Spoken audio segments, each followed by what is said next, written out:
Jumpa lagi dengan saya Samuel Kevin dari Sinergi Akustik. Saat ini kita lagi ada di Surabaya. Kami baru saja mengerjakan pengukuran akustik untuk sebuah auditorium yang kami desain, yaitu GMS PCM. Nah, kebetulan kali ini saya dapat kesempatan berharga nih ngobrol langsung dengan sang arsitekturnya nih, Pak Hadi Wijaya. Betul ya, Pak Hadi? Iya. Iya, oke.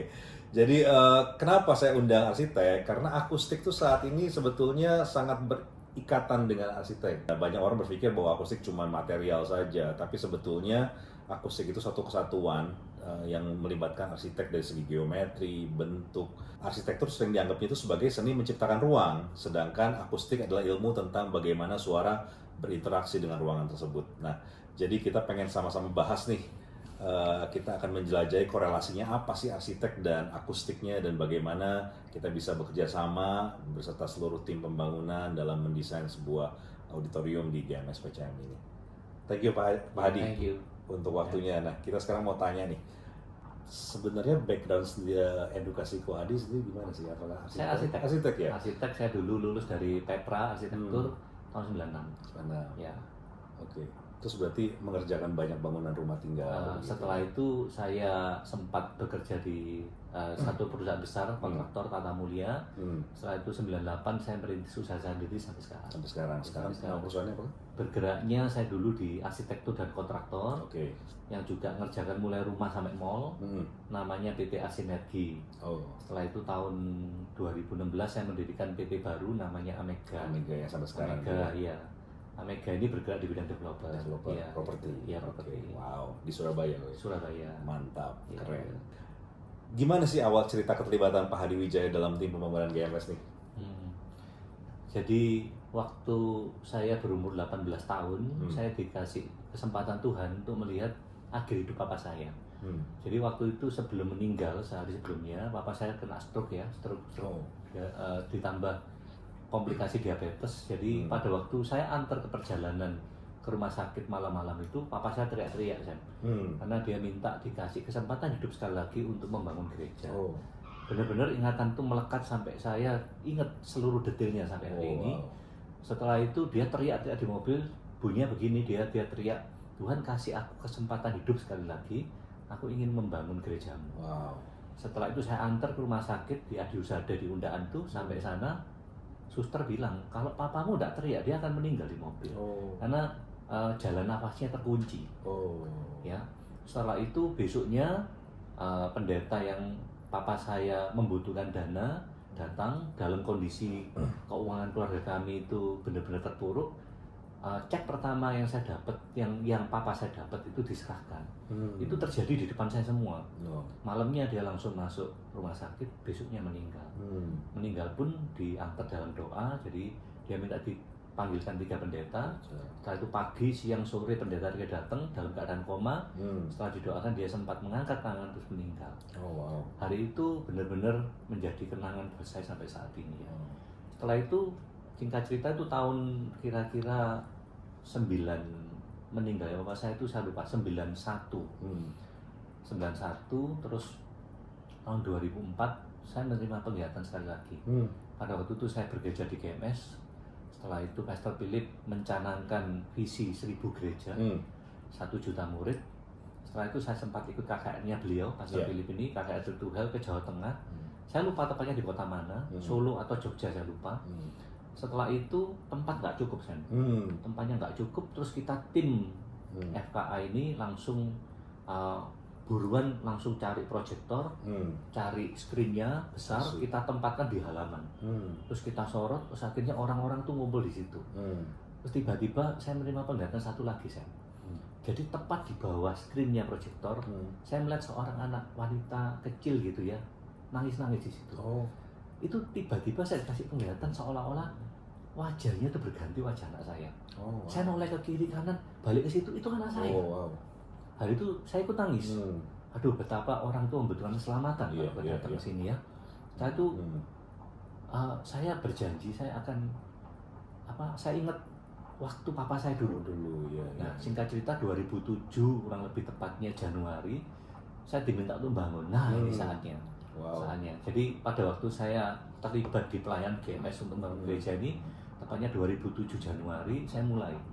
Gereja pertama yang dibangun Yang saya bantu bangun itu di Sidoarjo. Sidoarjo. Okay. Sampai hari ini mungkin sudah ada puluhan. Yang terakhir di rooftop itu. Rooftop sama PCM. Ya. Dan ini tidak akan berhenti sampai sini karena semakin banyak di gereja dibangun, semakin banyak anak-anak kecil, semua orang diselamatkan. Wow, keren. Jadi visinya tuh bukan cuma di generasi ini ya, dari generasi papa sampai sekarang. Luar biasa, keren banget. Nah, ini kan visi GMS ini terkesan ambisius ya, ya. 1000 gereja. Apakah perlu 1000 gereja itu dibangun? Sebenarnya bukan angka ya, saya lihat ya. Kalau saya melihat anak saya satu aja, yang saya lihat di Jawa Tengah itu tidak dapat tempat untuk masuk. Betapa kita harus membuat ribuan gereja, bahkan lebih dari 1000. Karena kebutuhan. Di mana orang datang untuk ngaku dosanya diampuni di gereja. Betul. Ini bukan proyek ambisius sama sekali, tapi saya melihat jiwanya. Jiwa orang yang akan diselamatkan. Betul. Dan yang kita lihat juga selama ini kan kita tuh bangun gereja saat gereja itu udah overload ya, baru dibangun gitu, bukan nol ya, pasti ya. Betul. Keren. Nah, lalu gimana kok dari tim pengembalaan sendiri dan Ko Hadi sebagai pembangunan dalam merancang bangunan itu targetnya apa sih? Dari segi arsitektur maupun akustik atau sound gitu. Ya, uniknya di GMS ini setiap kursi berharga. Jadi kalau kita lihat pembukaan PCM kemarin itu sampai overflow, sampai orang itu mau dapat seat di dalam itu susah gitu ya. Jadi visi kita adalah menjangkau sebanyak mungkin orang untuk digembalakan. Jadi visinya 1000 gereja itu bukan tentang angka, tentang jiwa sebenarnya. Dan di dalamnya ada 1 juta orang yang butuh digembalakan, yang mengenal Tuhan. Ya. Oke. Ada nggak sih arahan spesifik dari gembala gitu ya tentang soundnya harus begini, arsitek harus begini, bentuknya harus begini? Ada nggak sih? Visinya adalah bahwa setiap kali saya ditugaskan oleh Pak Philip dan Bu Airin selalu kalau bisa lebih Pak Adi, kalau bisa lebih. Gembala kita itu punya hati kepada jiwa-jiwa luar biasa. Dan kalau itu anak kita baru kerasa. Baru kita kerasa. Ya, kalau itu orang yang kita cintai baru kita ngerti. Untuk apa kursi itu? Iya. Tapi saya ngelihat sekarang tuh ada beberapa keseragaman bentuk di ruangan ya. Contohnya rooftop dan biasanya kata orang itu identik gitu. Apa sih alasannya kalau di membentuk ruangan seperti itu? Pertama kali saya dikasih tugas saya juga tidak percaya karena benar-benar saya itu sebenarnya saya bilang Pak Philip ini nggak salah nih percaya saya gitu. Jadi tugas itu sempat saya tunda berbulan-bulan, tepatnya 3 bulan karena saya juga waktu pertama kali bikin gedung sebesar itu, rooftop itu saya nggak pernah bikin yang 5.000 gitu. Mentok sih 1.000, mentok 2.000. 5.000 itu saya sempat mempertanyakan, Pak Philip ini bener kan? Nugaskan saya.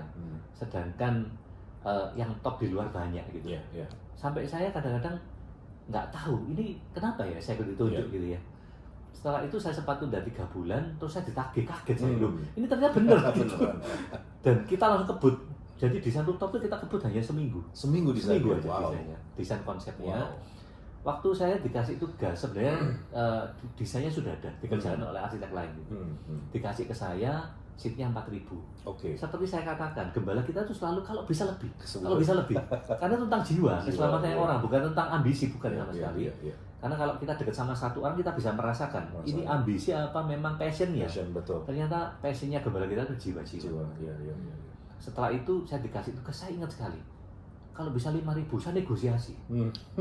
Masa bisa 5.000 gitu? 5.000, kalau bisa malah 6.000. Waktu saya dikasih tugas 5.000, yang terpikir adalah bahwa Tuhan Yesus ngasih makan 5.000 orang kan? Itu langsung keinget. Setelah itu langsung pikiran saya menerawang ke khotbah di bukit. Betul. Sekarang di dunia arsitektur ada gini loh, juga enggak di dunia arsitektur aja ya. Kita ini belajar dari natural, alam.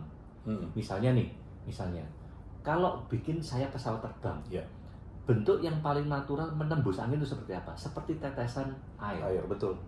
Karena air dengan mudah berubah bentuk mengikuti tekanannya. Betul. Sehingga terciptalah bentuk yang seperti air.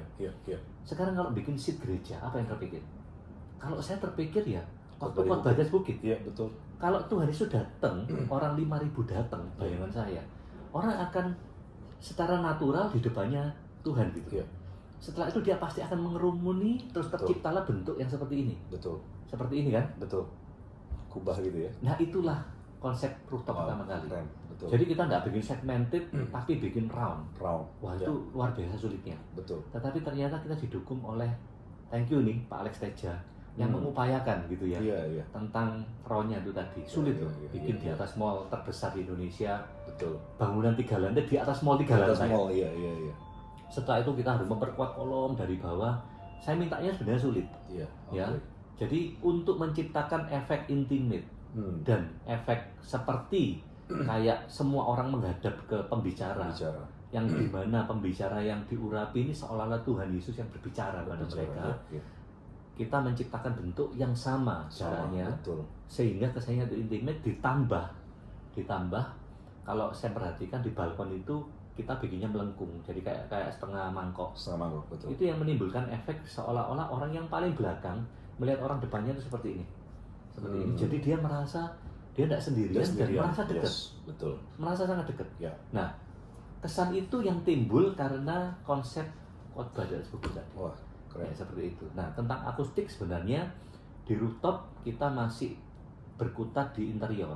Ya. Jadi kita tidak murni akustik friendly istilahnya desainnya. Ya. Terus yang PCM kita perbaiki kan, makanya kita bikin sentral ya. Arsitek kita arahin untuk round sehingga menurut saya terciptalah akustik yang lebih bagus. Karena responnya lebih rata. Betul. Setelah itu kalau mungkin live bisa kedengeran karena tidak diabsorb ya. Betul. Menurut Sam ya, karena di reflect. Betul. Ya itu seperti itu. Ya. Terus MB-nya juga jadi sama dengan rooftop. Sebenarnya PCM itu perbaikan dari rooftop. Kita belajar gitu ya, kita improve. Betul. Nah, itu konsep dasarnya. Keren. Yang lainnya itu cuma kosmetik. Kosmetik. Kedua sekarang yang saya temukan. Waktu desain rooftop kita tuh berusaha untuk sebanyak mungkin orang seperti biasa. Iya. Bayangkan kantornya Pastor Philip sama Bu Anu kecil gitu. Kecil banget. Saya sampai kata tanya, ini enggak kurang besar Bu? Enggak ada apa-apa, secukupnya aja. Okay. Nanti kalau saya ke sana sangat kecil. Kecil banget ya. Itu menunjukkan bahwa Tuhan Yesus tetap senternya. Tetap senternya di situ. Yes. Keren. Jadi memang sebenarnya ilmu akustik ini sudah ada semenjak zaman dulu ya. Zaman Yesus aja belum ada bangunan tapi Tuhan bisa ngomong ke 5.000 orang gitu. Bahkan yang ceritanya kan Tuhan naik ke atas perahu ya. Udah ke tengah laut dan dia ngomong ke jemaatnya di pinggir pantai. Kenapa? Karena itu semua memanfaatkan udara. Aliran udara, makanya dia ngomong ke sana dengan mudahnya gitu. Karena nggak ada speaker dulu kan. Tuhan bisa ngomong gitu. Jadi memang ilmu akustik tuh dari dulu ada. Kita semua belajar ke dulu gitu. Kita belajar tuh history dan itu keren banget gitu ya. Oke, terus pertanyaan berikutnya nih kok. Itu tentang golden ratio kemarin, saya juga dengar tuh. Golden ratio itu gini. Ceritain dong, apa itu? Saya jelaskan tentang golden ratio ya. Golden ratio itu sesuatu proporsi di alam yang diasumsikan oleh para ilmuwan itu adalah bikinan tangan Tuhan. Jadi contoh golden ratio itu kita temukan di siput, di pohon, di galaksi bahkan di tubuh manusia. Golden ratio itu proporsi antara si ujung dengan ini itu pasti 1:1,6. Kalau jari ini 1, ini banding 1,6. Semua ciptaan Tuhan itu mengandung proporsi itu. Sehingga di Eropa sana ditemukanlah proporsi yang disebut golden ratio. Kalau orang bikin barang atau mobil atau bangunan, kalau pakai proporsi ini pasti indah. Dan ini Tuhan bekerjanya seperti itu. Sesuatu yang golden ratio itu di alam ciptaan Tuhan itu semua pakai proporsi itu ternyata. Disebut juga dengan divine proportion. Golden ratio itu proporsi ciptaan Tuhan. Nah, pada waktu mendesain rooftop pertama kali tertanam di pikiran 5.000 kalau bisa 6.000 ya. Terbersihlah bentuknya duluan. Tapi saya sulit untuk menerka ini di mana posisinya. Saya sampai harus datang ke sana 2-3 kali baru mengerti. Letaknya di sini. Karena waktu itu ada bangunan Mas ya. Di atasnya ada bangunan harus dibongkar. Setelah itu ada kolomnya, ada dilatasinya. Sebenarnya itu proyek sangat sulit buat saya, buat level saya itu sangat sulit, tidak mungkin dikerjakan. Nulis saya tidak sampai seperti itu ya, karena pengalaman tidak ada, nulisnya juga minim gitu ya, dan waktunya sangat singkat, seminggu. Setelah itu saya coba ikuti kolomnya gitu. Saya pasang tentang kayak puepia gitu ya, kayak round gitu. Setelah jadi, saya baru sadar. Ini jadi golden ratio tanpa saya rencanakan, tanpa sengaja ya. Tanpa sengaja. Jadi saya percaya saya terima tuntunan dari Tuhan. waktu bikin rooftop. Jadinya seperti itu. Wow. Apakah itu bagus atau enggaknya Sam lah yang menilai, semua yang menilai. Saya enggak tahu itu. Saya bilang Pastor Philip, Pak, saya ini enggak tahu itu jadinya bagus enggak. Saya bilang gitu. Soalnya saya baru pertama kali enggak ada pengalaman. Saya juga mau kepingin tanya nih sama Pastor Philip, kenapa kok percaya saya gitu? Kenapa? Apa enggak merisipkan uangnya gitu besar kalau sampai salah gitu? Setelah itu, begitu saya sadar, saya tahu, oh Tuhan terlibat. Betul. Setelah itu kita bikinnya tinggal yang pertama direplika lebih kecil, jadilah PCM. Jadi PCM. Ya. Akhirnya saya udah tahu gimana cara membangunnya lagi ya. Untuk 1000 gereja berikutnya. Iya. Seperti itu ceritanya. Keren. Nah, lalu yang beda dari PCM ini, dari rooftop katanya keterlibatan timnya kok ya. Sekarang timnya saya mau in-house. Dulu waktu rooftop, konsep dasar kita kerjakan bersama tim juga ya. Ada timnya itu, ada Rio Laksana yang terlibat dalam perencanaan juga. Kita sama-sama. Setelah itu ada Ivan, Rio dan Ineke, ya, yang bagian MK interior. Ada Ivan dan Yeni yang bagian MK struktur bersama-sama saya. Jadi kami kira-kira berlima, ditambah beberapa orang yang membantu. Setelah itu ada lagi desainer interior dari luar, profesional. Tapi setelah jadi, kita putuskan untuk menggerakkan anak visi. Orang-orang yang mau ikut bersama kita membangun gereja. Mereka terinspirasi karena ada rooftop. Jadi kita di sana dibantu oleh tim interiornya sudah in-house semua ya. Wow. Yang semua itu jemaat semua. Yang kita arahkan, ayo sama-sama kita bangun gereja. Sekarang tim interior di sana itu ada kurang lebih yang lagi desain tuh, yang desain PCM ya. Ada tuh 9. Wow, keren. Kita kerjanya di sana sama-sama, tim sudah. Jadi satu pasukan. Keren, dan berasa banget lebih kekeluargaannya itu, lebih cepat koordinasinya gitu. Jauh lebih cepat kalau kita memang orang internal. Dan satu visi, satu value ya. Keren. Gitu.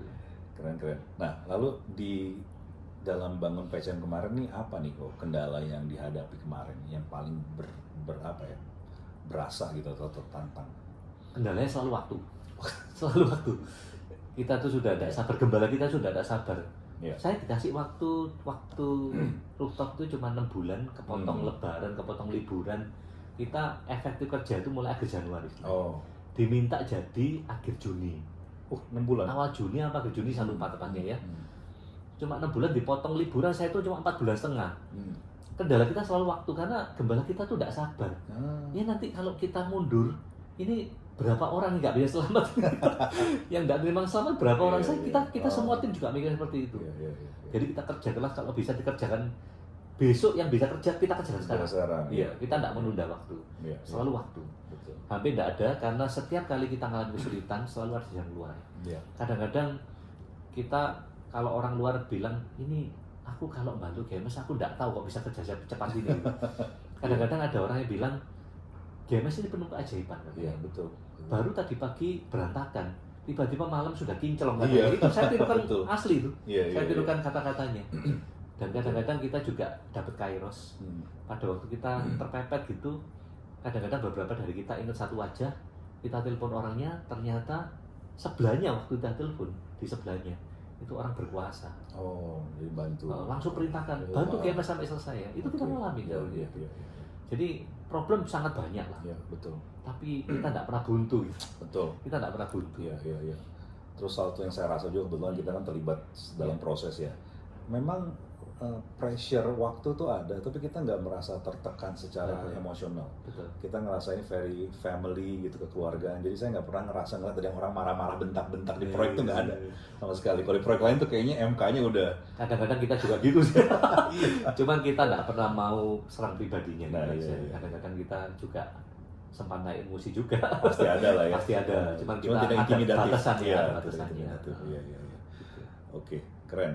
Nah, terus gimana kok hasilnya? Apakah puas dengan yang PCM sekarang?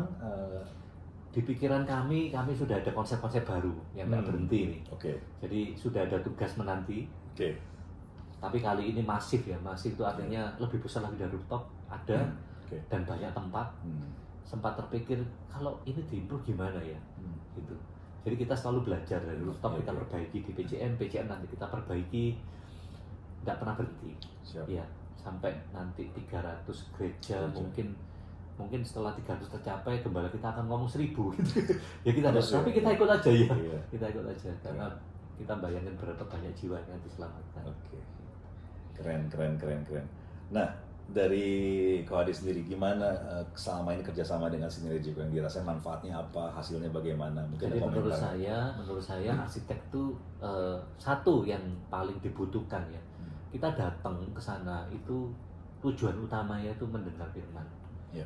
Dan kita memuji menyembah, kita butuh sound yang bagus. Ya.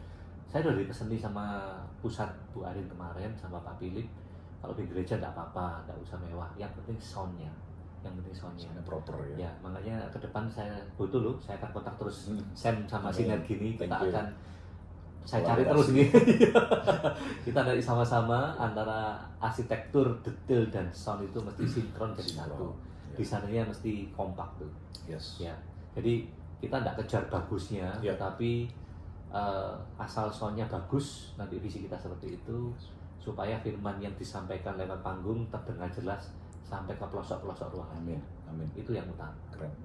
Nah, itu juga bertepatan kok dengan hasil report yang kita udah ukur kemarin. Jadi di akustik kita pun juga targetnya bukan bikin suara bagus. Karena bagus itu kan relatif ya kok. Menurut dia bagus, menurut ini jelek gitu. Jadi kita di akustik itu nggak ngomong subjektif, tapi kita bikin semua itu bisa objektif. Makanya dalam akustik kita ada banyak parameter kok. Terukur ya? Terukur semuanya. Kita ada 10 parameter yang kita ukur kemarin. Ada dari RT60, reverb time, clarity-nya, kejernihan suara, definisinya, terus bass ratio, sampai warmness. Nah itu semua terukur gitu, ada angkanya dan memang tidak ada benar salah, tapi minimal ada standar minimum yang harus dicapai gitu. Ruangan itu. Terus juga kita lagi mendalami juga tentang noise. Gimana ruangan itu jangan terlalu bising dari AC ataupun dari lighting, dari segala macam. Nah itu juga kita ukur. Jadi ada 10 parameter nih yang kita udah ukur kemarin. Mungkin nanti saya mau sekalian report buat tim GMS. Syukurnya puji Tuhannya sesuai mode prediction. Gitu. Karena buat kami di Sinergi itu kita ngasih rekomendasi itu nggak boleh asal. Harus ada dasarnya, bahkan kita harus bisa mensimulasikan dan kita pertanggungjawabkan di akhir. Kalau nggak orang invest ratusan juta atau bahkan miliaran gitu ya buat suatu project, kalau kita nggak bisa mempertanggungjawabkan kan gimana? Nah banyak konsultan itu yang mungkin hanya berdasarkan insting atau feeling. Nah itu kita jangan sampai gitu loh. Semuanya itu harus ada prediction. Jadi kita nanti akan buktikan juga prediction kita berbanding dengan hasil akhirnya gitu ya. Nah ini kok lihat nih, ini yang sekarang kita dapetin.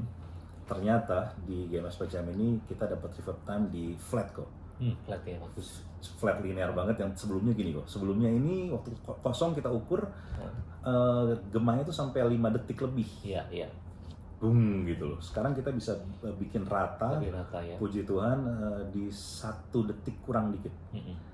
Jadi kalau di rooftop itu 1,2 ratanya, kalau di sini 1 detik. 1 detik. Jadi karena ruangan berasa, berasa ruangannya lebih jelas ya konotasinya ya. Karena tapi memang kita mesti sesuai dengan rasio ruangannya. Kira-kira itu sih dari kami. Ya semoga bisa terus kontribusi buat GMS. Iya, ayo dan ikut kita amin. Bangun 300 gereja. Iya. Oke, thank you semuanya thank you Hadi buat interviewnya. Semoga bermanfaat dan juga jadi berkat buat banyak orang. Nah, thank you. Thank you.